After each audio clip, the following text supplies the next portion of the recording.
Tupac Shakur and Christopher Wallace, better known as the Notorious B.I.G., were two of the most legendary names in hip-hop. What started as a powerful bond between them eventually unraveled into one of the most infamous rivalries in music history, shaped by loyalty, betrayal, and tragedy. Their stories, fueled by tension, music, and media hype, became inseparably intertwined. If they want to come and use this business opportunity to get on some gangster, you know we do that better than anybody. 1 week before his death, Biggie finally opened up about Tupac. Their relationship began in 1993, during a time when the East and West Coasts were still on friendly terms.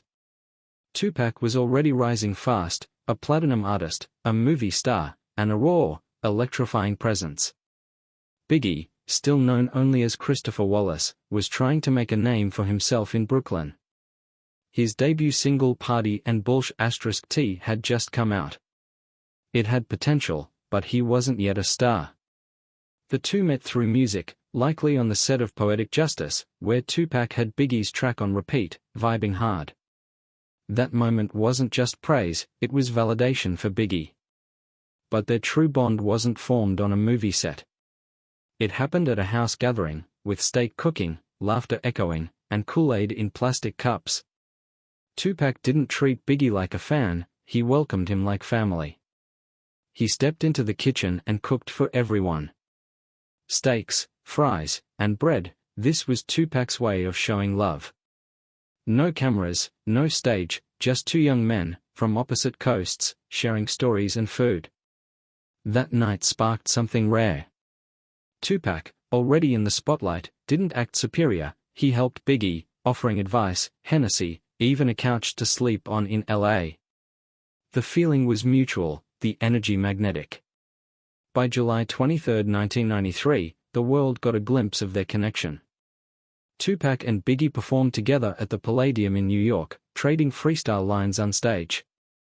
There was no rivalry, only talent recognizing talent. They weren't just friends, they were reflections of each other, from different worlds but with the same ambition. Biggie even asked Tupac to manage his career. That showed just how deep their trust ran. It's hard not to imagine how different things might have been if their relationship had stayed that way. Before it all fell apart, before the headlines and gunfire, there was a simple memory, a Tupac cooking dinner, Biggie laughing at the table, two young artists, unaware of the storm approaching. But even then, the cracks were starting to show. Tupac began spending time with fast-moving, dangerous figures in New York like Haitian Jack and Jimmy Henchman. Biggie warned him to be cautious and not to trust everyone so easily.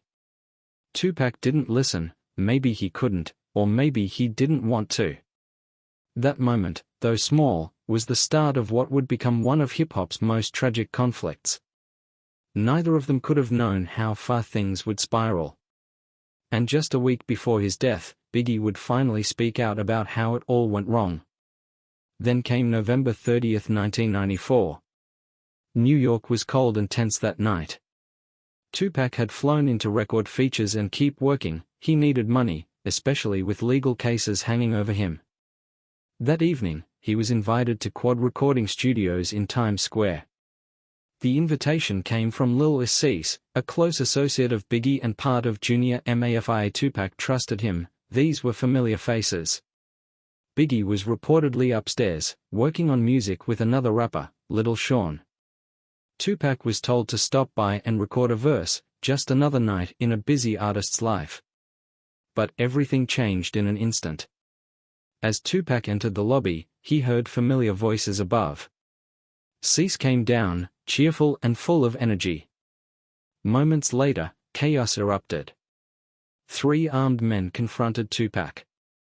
He later said he tried to resist and even struggled with one attacker for a gun. But it happened too quickly. He was shot 5 times, one bullet grazed his head, another hit his leg. They beat him, robbed him, and left him bleeding on the floor. This wasn't just a robbery. To Tupac, it felt like a setup. Wounded but conscious, Tupac made his way upstairs, where he found Biggie. Later, Tupac would say Biggie looked surprised, shocked, maybe even guilty. Biggie denied any involvement. "I'm still thinking this dude's my man," Biggie later said. "This BS just got to be talk. I can't believe he would think I would do that to him." But Tupac wasn't convinced. In his eyes, there were no coincidences. He had been called to that studio, and minutes later, he was ambushed. Whether the pieces fit or not, the betrayal felt real to him. The situation only got worse from there. While Tupac recovered in the hospital and later served time for assault, Biggie released a song called Who Shot Ya? It was aggressive and dark, and to many, it felt like a direct shot at Tupac. Biggie insisted the track was written before the shooting, that it had nothing to do with him. But the timing and the title didn't sit right. Tupac, locked up and silenced, couldn't respond with music, only thoughts, anger, and suspicion. The streets were buzzing with rumors. Some blamed Bad Boy Records. Others said it was just a robbery. But to Tupac, the betrayal was already written in stone. What made it all worse was the history they shared. Tupac had given Biggie a place to stay, shared his knowledge, his platform, and even meals. That was brotherhood. But now, that brotherhood was shattered. In Tupac's world, loyalty was everything. And he felt Biggie had violated that code. Maybe it was all a terrible misunderstanding, bad timing, paranoia, and gossip, but to Tupac, it was real. The trust was broken. The friendship was over. The shooting at Quad Studios didn't just leave physical wounds. It split the rap world. That night was the turning point where everything unraveled. And for Biggie, the most painful part wasn't just the fallout, it was what he never got the chance to say. But a week before he died, he finally said it, the truth about the conflict between the coasts and his fractured bond with Tupac. While incarcerated, Shakur felt a storm of emotions, anger, betrayal, isolation, and a constant sense of being hunted. The people he once trusted had turned away from him. The memory of the Quad Studio shooting haunted him, and rumors that Biggie either knew something or had played a role continued to echo in his thoughts. Then came Suge Knight, the powerful and controversial head of Death Row Records. Suge didn't just operate within the music business, he bulldozed through it like a man on a mission. When he approached Tupac, it wasn't just with a record deal, it was an offer of retribution. Suge flew across the country, paid Tupac's $1.4 million bail, and picked him up in a limousine. That alone was a show of force. Tupac didn't simply walk out of prison, he stepped into a new role, with a new crew, and a war already waiting for him. Tupac's move to death row lit a fuse in the already simmering East Coast-West Coast tension. What had previously been lyrical jabs, record sales rivalries, and subtle insults turned into something far more intense. With Tupac on board, Death Row became a direct challenge to Bad Boy Records. This feud grew beyond music, it became a cultural and personal clash between two powerful forces. Death Row already dominated the West Coast with artists like Dr. Dre and Snoop Dogg, and now Tupac added more fuel. Their sound was rebellious, raw, and defiant. Bad Boy Records held strong on the East with their smooth, confident swagger and a polished style. In 1995, at the Source Awards in New York, Suge Knight stepped on stage and aimed verbal shots at Bad Boy, criticizing producers who danced in their own music videos. The boos were immediate. Then Snoop Dogg stepped up and criticized the New York audience for not showing love. The energy in the room turned hostile. That night, the divide in hip-hop was clear. But the animosity didn't start there. Tensions between East and West had been building since the early 90s. West Coast artists had grown tired of being dismissed by their East Coast peers, who acted like they defined what real hip-hop was. Tracks like Tim Dogg's F*** Compton insulted West Coast acts, and Dr. Dre's The Chronic was a sharp answer, sparking years of lyrical back and forth. But despite the conflict, it mostly remained on records, until Tupac and Biggie brought real-life intensity into the mix. When Tupac joined Death Row, he came back ready to fight. He was determined to destroy his enemies. With Suge Knight and Death Row's power behind him, Tupac became the spearhead of West Coast retaliation. Then he released Hit Em Up. This wasn't just a diss track, it was a declaration of war. From the opening line, Tupac attacked without filter. There were no metaphors or hidden meanings. He named names and hit hard. In just a few minutes, he poured out years of pain, betrayal, and fury into something explosive that forever shifted the tone of rap battles. The track was revenge, for the shooting, for his time behind bars, and for the people he felt had abandoned him. And it wasn't just aimed at Biggie, it went after his whole camp. The track shocked the hip-hop world. No one had ever heard anything so bold and brutal. Tupac brought personal history and private accusations into the public arena. When he claimed to have slept with Biggie's wife, it wasn't just a jab, it was public humiliation. Faith Evans, Biggie's estranged wife and a singer on the Bad Boy label, had met Tupac at a party in late 1995. She agreed to sing on a track for him, and after that, rumors ran wild. Tupac hinted they'd had a romantic connection, said she gave him gifts, and suggested their relationship was more than professional. He leaked the story to the press, and headlines exploded. Faith denied it all, saying Tupac never paid her and that the rumors were lies. But by then, the damage was already done. Biggie kept his cool publicly.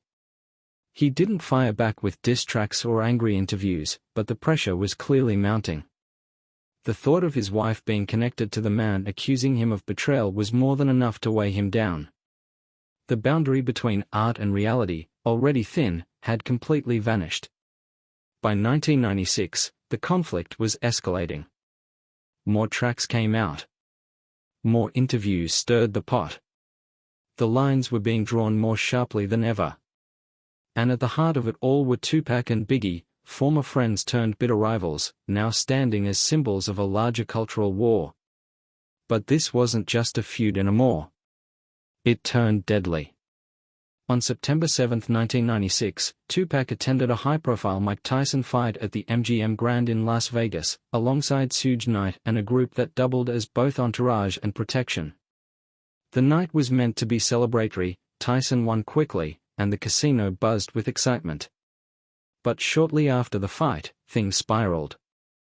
In the lobby, Trayvon Lane, a death row associate and member of the Mob Piru gang, spotted Orlando Anderson, a known Southside Compton Crips member who had previously tried to rob him.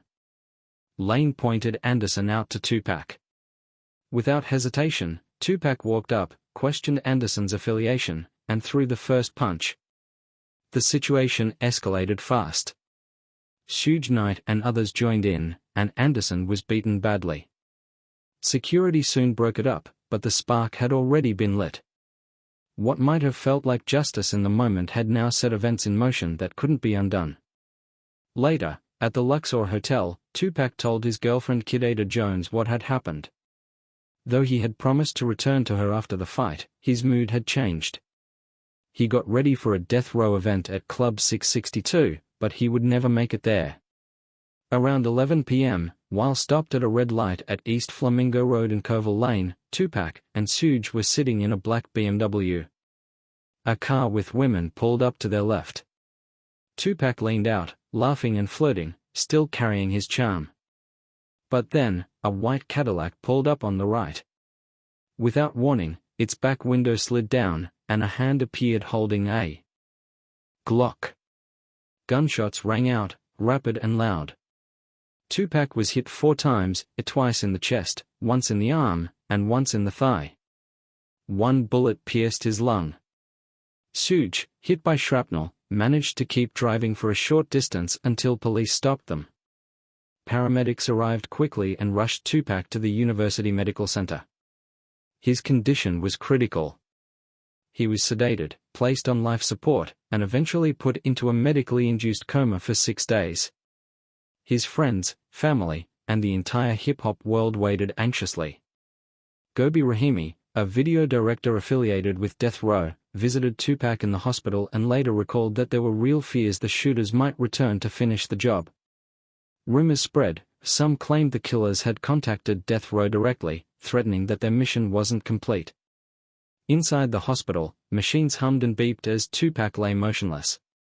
His girlfriend, Gaddafi, stayed by his side, speaking softly to him, trying to reach the man who once seemed untouchable. She played music next to his bed, hoping he might hear something familiar and respond. She said he reacted when she played Vincent by Don McLean, his eyes swelled with tears. But Tupac never recovered. On the afternoon of September 13, 1996, his body gave out. Complications from his injuries led to respiratory failure, followed by cardiac arrest. His mother, Afeni Shakur, made the painful decision to let him go. At 4:03 p.m., Tupac Amaru Shakur was pronounced dead. He was just 25 years old. After Tupac's death, Biggie's outlook changed. Nothing felt the same. Everyone anticipated his response, and though he gave several in interviews and public appearances, one stood above the rest. Just a week before his own death, Biggie opened up about Tupac. The moment was powerful, not just because of his words, but the sincerity behind them. He said, "Tupac was not just my rival. He was powerful." His tone lacked bitterness or defensiveness. He didn't try to justify his past choices. Instead, he accepted the magnitude of what had happened and acknowledged the part both he and Tupac had played in the conflict. He admitted it only became clear how deep things had gone once it was beyond control. Two young icons had come to represent entire coasts, cities, and mindsets, and none of that had ever been the original goal. The realization hit hard, as the feud had grown larger than them, and it was no longer just about music. Biggie shared how painful it was to be hated by people who didn't know him, simply because of what Tupac had said or how the media distorted the narrative. He expressed remorse for how far things had escalated, not by blaming anyone, but by owning how far things had spiraled. Reflecting on Ready to Die, he said the album was born from pain, loss, and survival on streets that offered no mercy. But as he prepared to release Life After Death, he admitted he wasn't the same person anymore. He couldn't glorify the streets in the same way. He had seen where that path led. He had seen what it did to Tupac, and he feared it could happen to him too. Sadly, he was right. He said he no longer wanted to fuel the conflict, not out of fear, but because he understood the cost. He felt it was now his responsibility to shift the tone, to use his influence to bring people together rather than push them apart. Tupac was gone, he couldn't stop it. So Biggie said, "It's on me now." That moment in the interview was different. It didn't sound like a rapper putting on a persona. It sounded like a man processing trauma, grief, and regret. He didn't glamorize the feud. He spoke Tupac's name with heaviness, often pausing to let silence say what words couldn't. He mentioned working with artists from all over the country, not to make a statement, but to show that unity was still possible. That despite everything, collaboration and mutual respect could survive. He hoped others would see that. But he also seemed to sense his time was limited. In that interview, it was clear, Biggie felt the end was near, though he never imagined how soon it would come. Christopher Wallace, known as the Notorious B.I.G., traveled to Los Angeles in February 1997 to promote Life After Death, his much-anticipated second album.